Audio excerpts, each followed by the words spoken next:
Today, as the town historian and representing the Noah Webster House and West Hartford Historical Society, I join my colleagues and Witness Stone project directors Liz Devine and Denise DeMello, who are in the audience, to bring you 3 5th grade students from Renbrook School in West Hartford.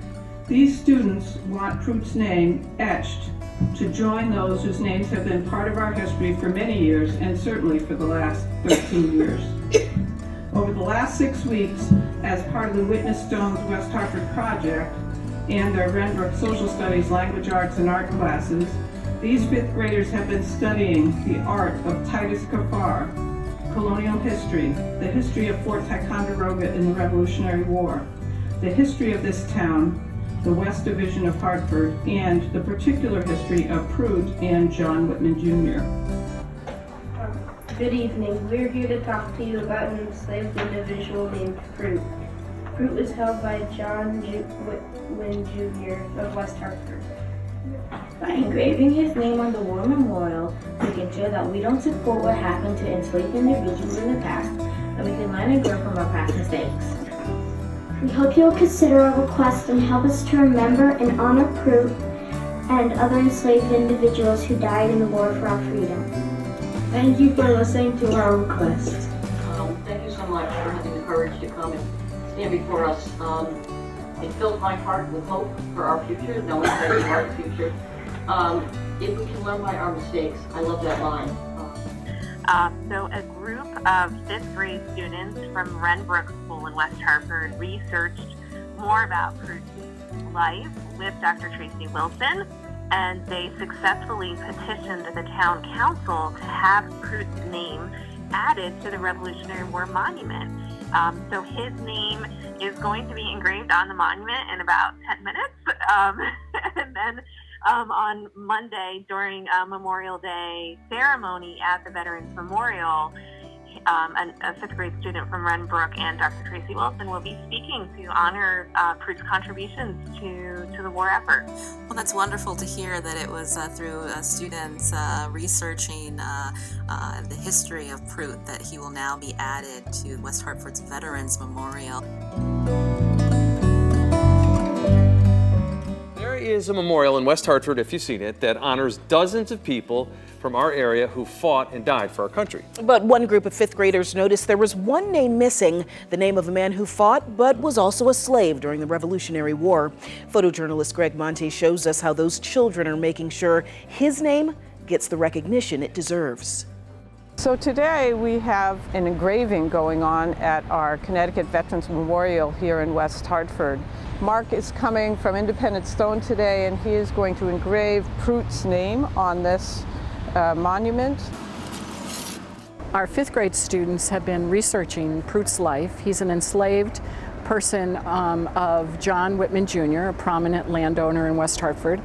And we realized through primary source records, the church records, that Prout died at Fort Ticonderoga in 1776. We wanted to honor him by adding his name to the war memorial. So a group of students from Renbrook, 5th grade students, researched Prout with Dr. Tracy Wilson. So this project is so powerful for our students and teachers because they've learned firsthand about an enslaved person and enslaved individuals in West Hartford. 3 of our 5th grade students petitioned the town council last week with a case for adding his name. The students told us this story, and it's so meaningful for them to see that their work now is memorialized. They're 10 years old now, and they can come back to town when they're 20 and 30 and 40 and 60 and 70 and see their work and remember what they did. At the Veterans Memorial here in West Hartford, there are monuments dedicated to soldiers who lost their lives during all the different wars in American history. And to our knowledge, Prout is the first African American to be added to one of these monuments. His name will join the names of 26 other men who died in the Revolutionary War. The idea that we can have an enslaved man's name on and recognize him as playing a part in our Revolutionary War, I think really means a lot for people all over our town. What a beautiful Yeah. story. Kudos to those fifth Fifth graders, graders. too, making it happen. There will be a special ceremony on Monday to recognize Pruitt's contributions to the war. It will start right after the West Hartford Memorial Day Parade. Hi, my name is Landon Sausinger and this is Hannah White, and we are 5th grade students at Renbrook School. We have been studying about enslaved individuals and their slaveholders who lived in West Hartford during the 1700s. We focused on an enslaved man named Pruitt. Pruitt was enslaved by John Whitman Jr. We learned from church records and other primary source documents that Pruitt died at Fort Ticonderoga in 1776. We can reasonably infer that Pruitt fought in the Revolutionary War. 3 other West Hartford men died at Fort Ticonderoga in 1776, within months of Pruitt. Their names are John Cowell, Cornelius Flowers, and John Steele Jr. We feel that it is important that Pruitt's name be included on the Revolutionary War Memorial as we want to honor his service in helping to secure our freedom. We feel that this country made a wrong decision to have enslaved individuals, and this is a small way to help us to honor the contributions they made to our communities. We are proud that our class petitioned in the town council to put Pruitt's name on the war memorial. Thank you.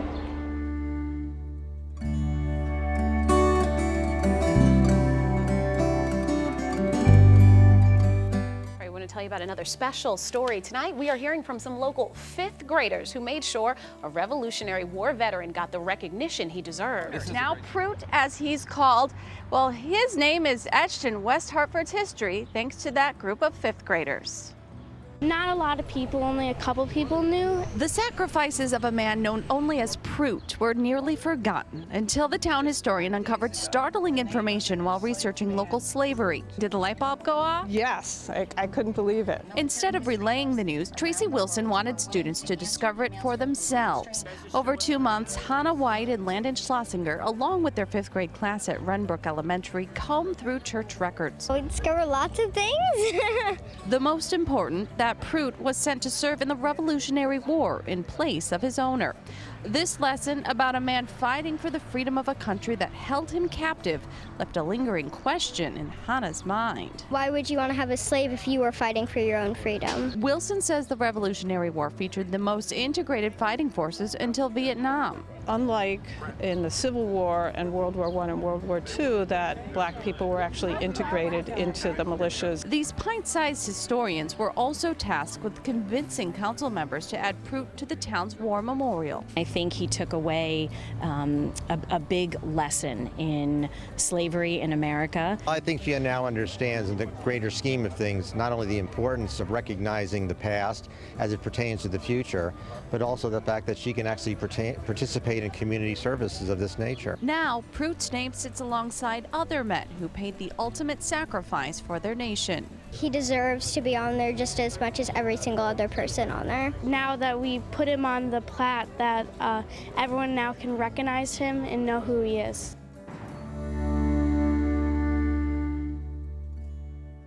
Revolution. Last week on Memorial Day, Renbrook students introduced Pruitt's story to the public and were able to view his name etched in stone at the West Hartford War Memorial. And today, we are here to witness the installation of a stone placed in Pruitt's memory and to acknowledge the injustice he suffered and honor his contribution to our community. Witness stone poem. In honor of Pruitt, a slave in colonial America owned by John Whitman Jr. People enslaved black people and not white people because they were different. And I'm glad that now we look at each other as equals. Freedom over me helped me understand our study of slavery in West Hartford. Project about it. For my project, I chose Bristow. Bristow's name was spelled differently, like Bristo, Bristow, or Bristol, which shows how the slaveholders just wrote what they heard and didn't care very much for them and how they felt, as long as they worked and helped them make money. I chose to represent Pruitt through my art because I feel he was the slave we knew most about. It would also be easier if the people who were looking at my artwork could infer how miserable the life of a slave would have gone, so I added primary sources. My social studies project is a reflection of some of his life. I chose an image of Fort Ticonderoga and the Revolutionary War starting date and ending date because Prout died in Fort Ticonderoga in 1776, which was right at the beginning of the war.